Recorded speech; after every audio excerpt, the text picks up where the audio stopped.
Hey guys, it's Kina, and today I am back with Arcane Bridging the Rift Part 1, I Only Dream in Risky. It's been a while since I've done anything Arcane or League of Legends related, so this is gonna be really fun. I did mention I felt like rewatching Arcane. I still haven't. I've been watching Narcos and The Sandman, which is really good. Both shows are really good. This has been recommended by a few of you.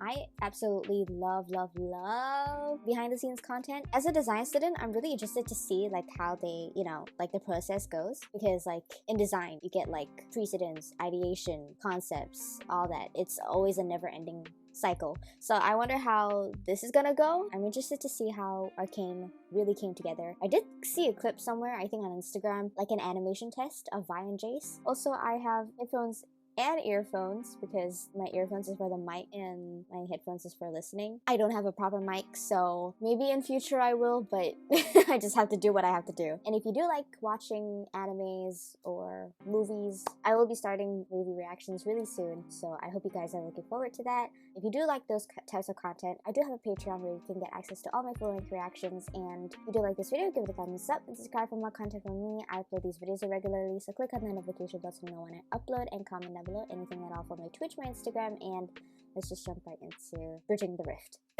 Let me move over here because it's gonna be Ooh!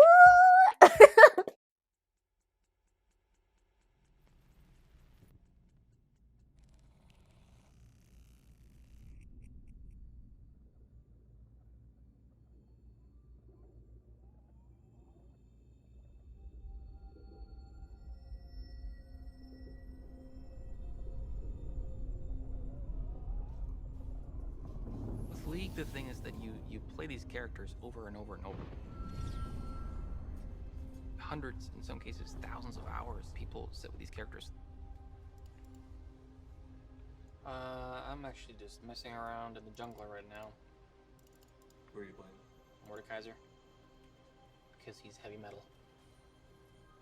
They're always in this one map, in this one environment. And you start to wonder, where do they sleep? What do they That is eat? so cool. What is their normal life like? What kind of families would they have? We knew Arcane was going to be the very first deep story expression of League of Legends. There's enough video games where the audience asks for a movie or a show for years and years and years, and then they make it, and then it sucks. And True. then guess what? People stop asking. We were afraid of that. We were like, if we make something that isn't at least good, then we're really, really harming the League IP. That is so true. Shit, it's loud. There are so many video game adaptations, especially live action, which sucks.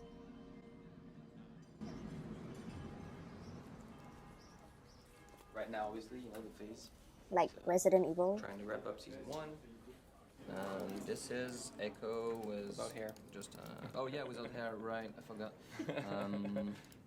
Here. He will be the worst kept secret of the show. Everyone will know it's Well- Echo when they see him with the mask on. I mean, You think? yeah, of course. In the trailer, I've seen several videos, people analyzing it, and There they're already like, is- "Oh, this there's already character people that say that it's is Echo. absolutely not Echo." Well, but Like, okay, yeah. but so the second they see that he has the pocket watch, Ah, true, everyone yeah. knows he's like the Yeah. the boy who shattered time. I mean, That's right. Aha! hey, Hey, how you do? I remember you showed me that we built a special rig on Jinx. You can kind of control going her face from going looking more childish to yeah. You have that somewhere to pull up? Yes. So when we first got the first rig of Jinx, the idea was to try to connect her somehow visually to what she was as a kid. Rounder face, bigger eyes, sadder look.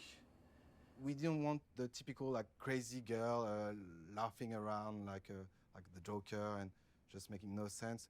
We really wanted to make her feel deranged and emotionally affected by what she went through as a kid. They really nailed that though. A lot of people, I think, really blamed her for the shit that she did, but it's she was just a kid. I think I don't know. Like, for me, they really pull it off. I think we were a little bit worried about, you know, when we get to the adult Jinx, that we just lose that, like, I don't know, that beautiful little soul that just just tries to prove to her older sister, like, hey, like, I can do this, you know, like, believe in me. I think we should never work on a project that doesn't offer us something personal to explore. I think for the story that we have, it's a story about family, it's a story about siblings that have a hard time forgiving each other. It's a world of technology kind of taking over and us feeling like we're losing control over it. I think that those are just things that we as people think about and care about, you know. I think we want to also ask some questions that we think should be asked without necessarily giving you the answer, but at least asking, like, hey, does a person, you know, like Jinx deserve a second chance? Can a monster ever be forgiven? I don't know. If you can figure out, like, what is something that if you love it, a lot of people would love it, that's where you really should go hard. And I think that's what we tried with Arcane, you know. We'll see, but I think it has potential.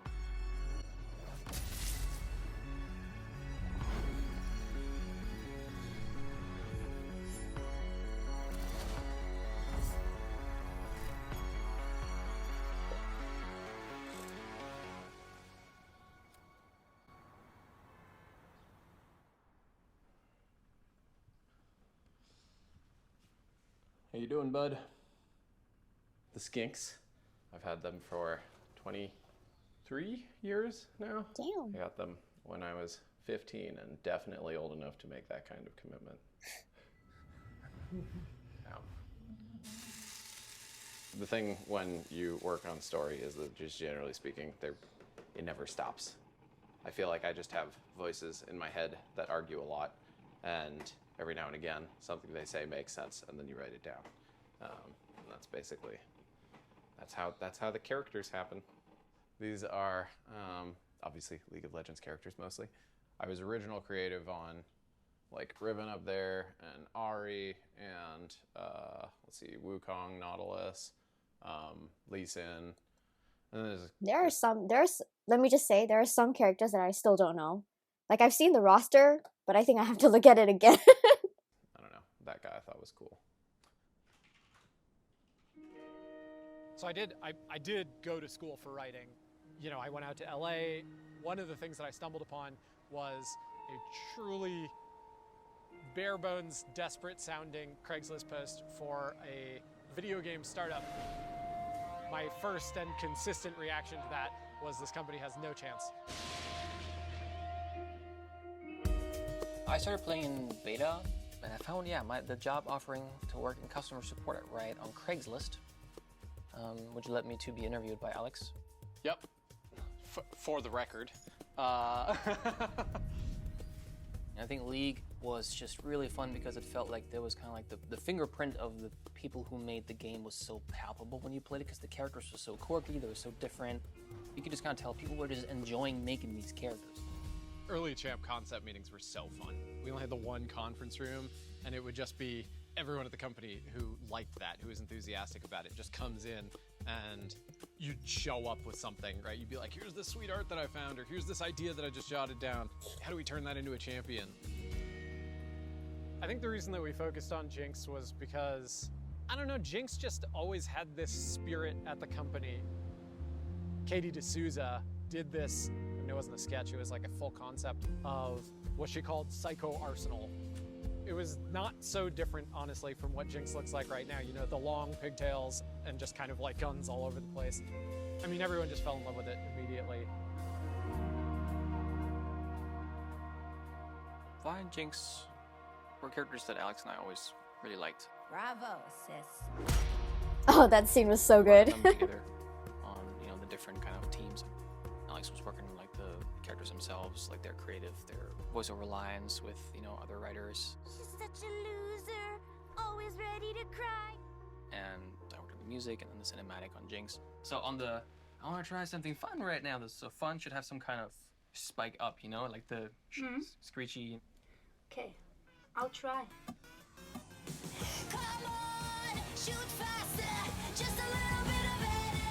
Oh my god, it's been a hot minute. What the fuck?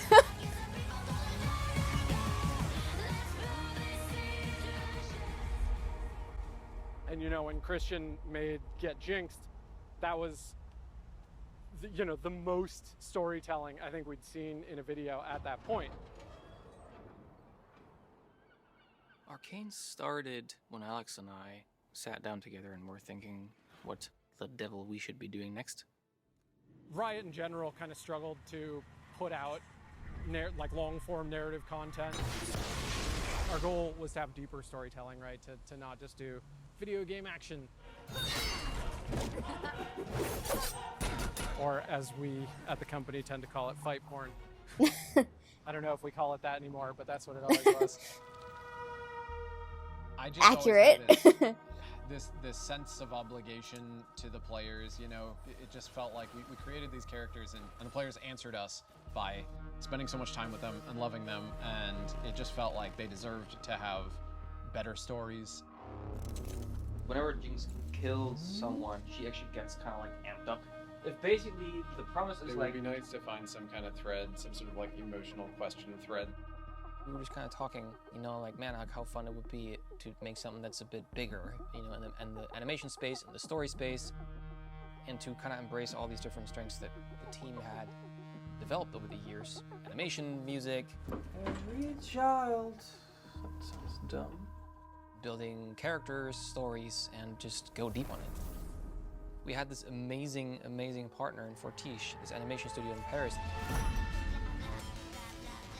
We worked with them on the Jinx music video, on the Imagine Dragons music video for Warriors.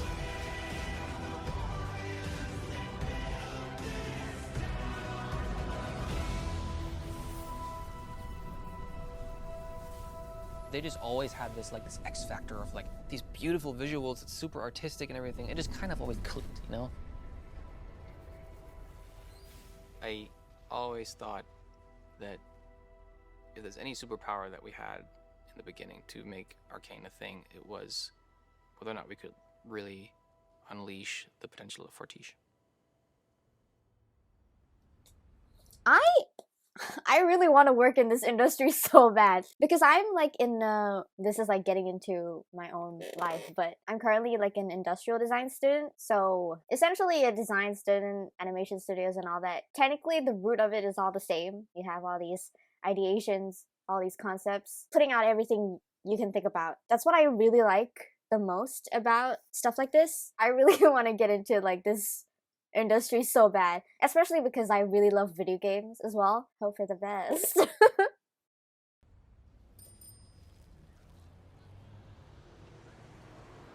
Like, I'm not that good with like 3D modeling and all that shit. Like, computer stuff always gets me like, I don't understand how to do this.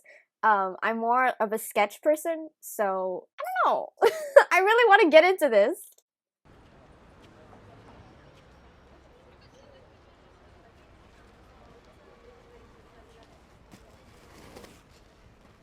Skill.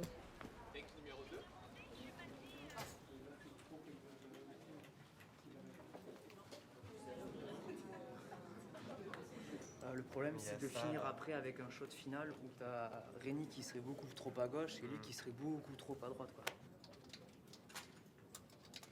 The Buddha is the yes man of the company. He's saying yes to everything. Is this a good idea? Yeah. Yes, it is. Can I do it? Yes, you can. We do a mix of 2D and 3D. Because the 2D FX are done in 12 images by second, then and the animation it's 24, like all the movie. So you have a mix of style, geek with dirty. Yes. C'est très bien. C'est les mains lentilles. Typiquement, moi je suis pas fan de la 3D pure et je trouve le style très intéressant, quoi. C'est plus organique.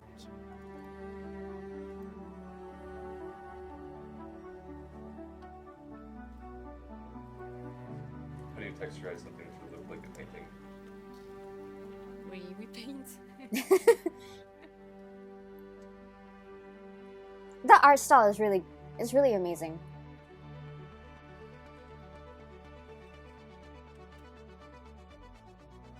It's really unique. I don't think I've ever seen So let's say you have like a character an animation with thread. this Instead of type of having, art like, style. 3D smoke being simulated by 3D tools. It's actually 2D drawn, frame by frame, and gets this almost cartoony effect.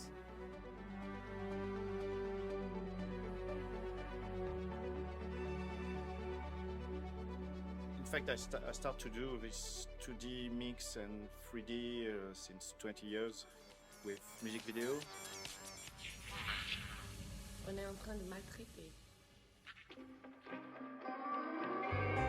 For me, it's a new way to do animation.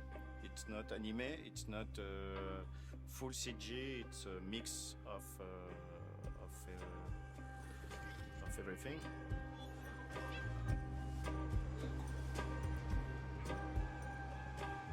Are you feeling good about season 1? It's an interview right now.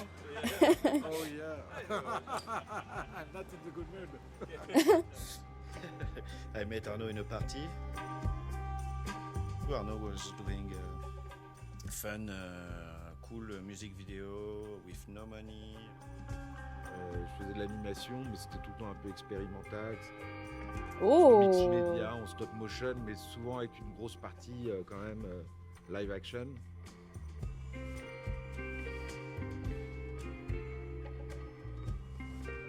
Cheers. Ask Pascal a little bit. As what? Nothing. Maybe another day. A little bit drunk. Maybe it's gonna be easier. I met Pascal, he was the best guy for doing character in Paris. When I was a kid, my dream was to make comic books or work on, for Marvel and stuff like that. I like characters. I like how you can bring personality and bring story. I think back then I just found these tests that they would do where you go like, man, like this looks different. This doesn't look like the typical expensive Hollywood animation production. This looks very French.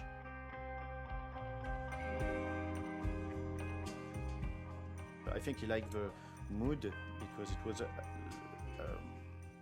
more adult, more lighting with flares and haze and something more like a live action movie. Fortiche from the very beginning had this very unique approach to camera, making you feel like there's a person filming whatever's happening. There was an imperfection that could only be human in how it moved and how it felt.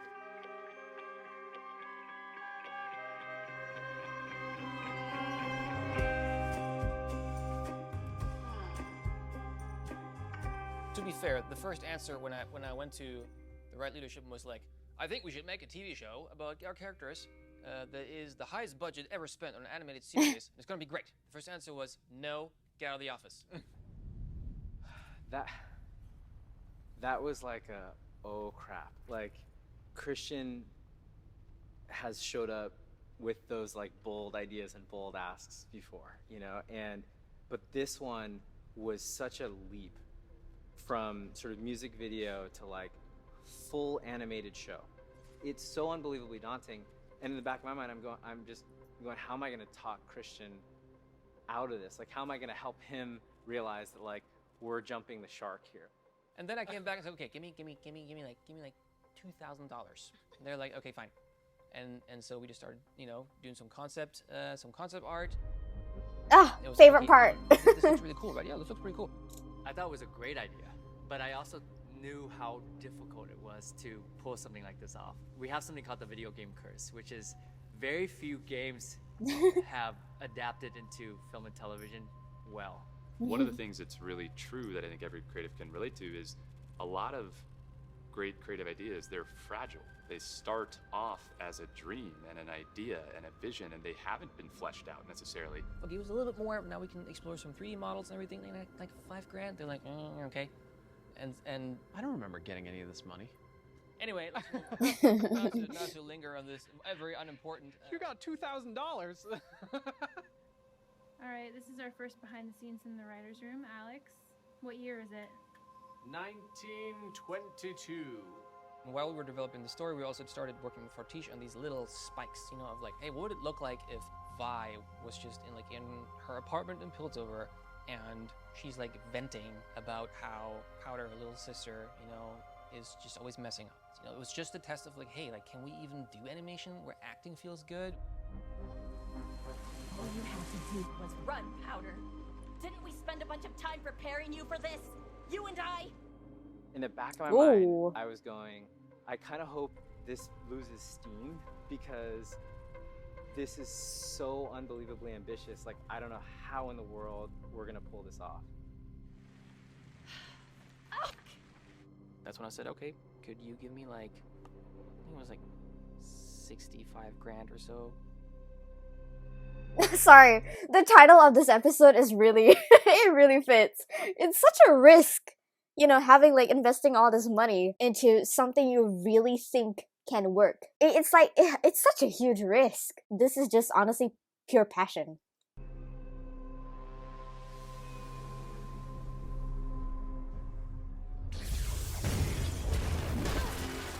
Oh yeah, okay, I saw this clip.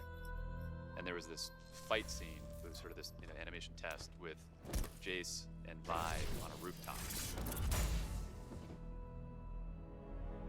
It was so sick, just in terms of how the characters were expressed and how they came to life.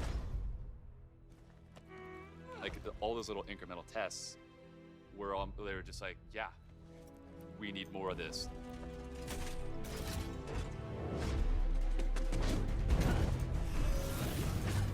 It's so cool. I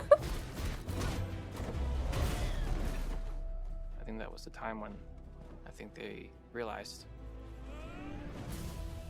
that I'm probably serious about this project. I said to them, well, I mean, you have concept art now for the characters, for environments, you have 3D models, you have animation tests, you have material that we've had developed for the pilot. And I was like, are we gonna do this or not?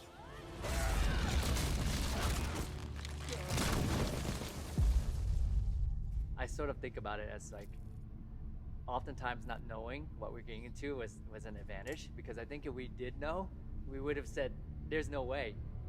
I mean, animation tests, it was beautiful, right? But it was just a small snippet of what the full series would be, and there were so many questions about like, well, what is the full story? To me, the stakes are really high because we want to be respectful of players' time and trust. I'd for sure much rather not do a show than releasing something that's just okay. I don't know if anyone among Riot's leadership necessarily thought that we would definitely be able to do it, but I think they all understood Oh, that's so interesting. that we just had to Ooh. try. You know, I mean, like this was a bet. It was a risky bet. You just kind of have to, at some point, make that bet. You know, otherwise, it's only gonna be ever a theory. Fortiche was 5 people. So we had to build a studio of now 200, 250, 300 people, which is like, how do you build an animation studio? You know, we're a game company, how do you do that? At that point, Fortiche had produced 2, 3, 4-minute music videos. Le pari pour Christian et Riot, c'était est-ce qu'on était capable de sortir 5 heures, 6 heures de film. Et non plus, on ne savait pas. When I met Christian, I remember him talking about the character arcs and what's gonna happen in that episode, and you know, I've already that in mind, and it's gonna be like so emotional. And I was like, dude, you're crazy. We haven't even started the first minute of the show. I don't think he was realizing what he was getting into, but I think he was a fool. But the excitement he had when he was talking about the show made the difference to me. Even when there are a lot of question marks and obvious concerns, and on paper it's not supposed to work because, you know, the experience isn't there and the resume isn't there, like that's precisely when it's worth jumping into the deep end of the pool and learning how to swim. Il y avait plus de peur pendant le test que finalement quand on a commencé à faire le pilote. C'est là où on a pu mettre tout ce qu'on avait un peu en nous, toutes nos références, où il y a eu ce côté, le côté geek, grâce à Christian et Riot, quand on a vu qu'ils nous laissaient les clés.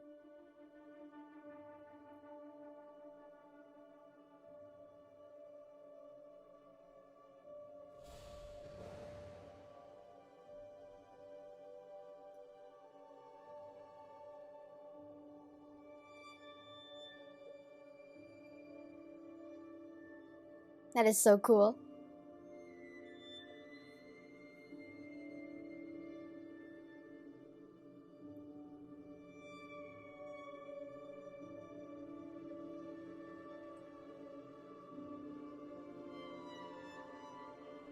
Wow.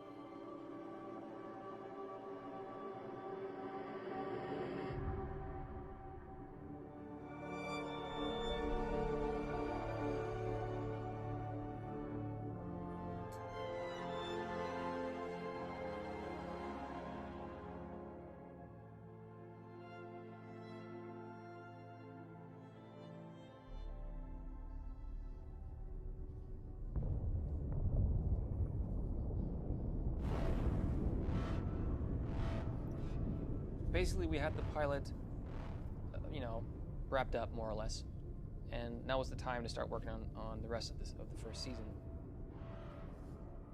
We had an entire arc for the first season, filled with moments, lots of art, lots of exploration, different locations, different characters, and we were already feeling the pressure of the sort of pipeline rolling.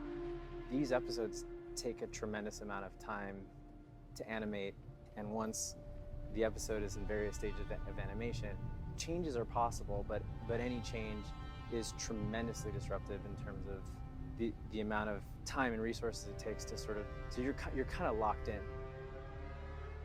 So yeah, at some point, there was a meeting on my calendar, and I went to Brian's office, and there was like a bunch of people in there. He basically he called me and told me like, hey, I just talked to Brandon and like everyone. It was basically like an intervention meeting. And by the way, that's what we do for everything, even in game. If we're like on the cusp of launching and we think it's not right, like we'll stop, we'll hold, we'll pivot, we'll cancel. Perhaps it's time I cut my losses. I think with everything creatively, you're always kind of waiting for that hammer to fall. We wanted to make sure the story that players got lived up to their expectations. If we couldn't do that, then we shouldn't do that.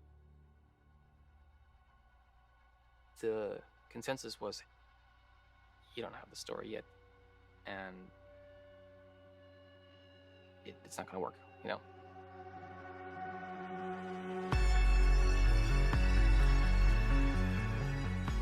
Is that the end? Oof.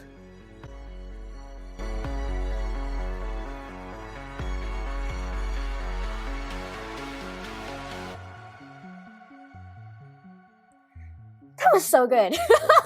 It's like literally giving me goosebumps. As I said, as a design student, this shit makes me like super pumped. Is there anything, or is it just the credits? It's just the credits.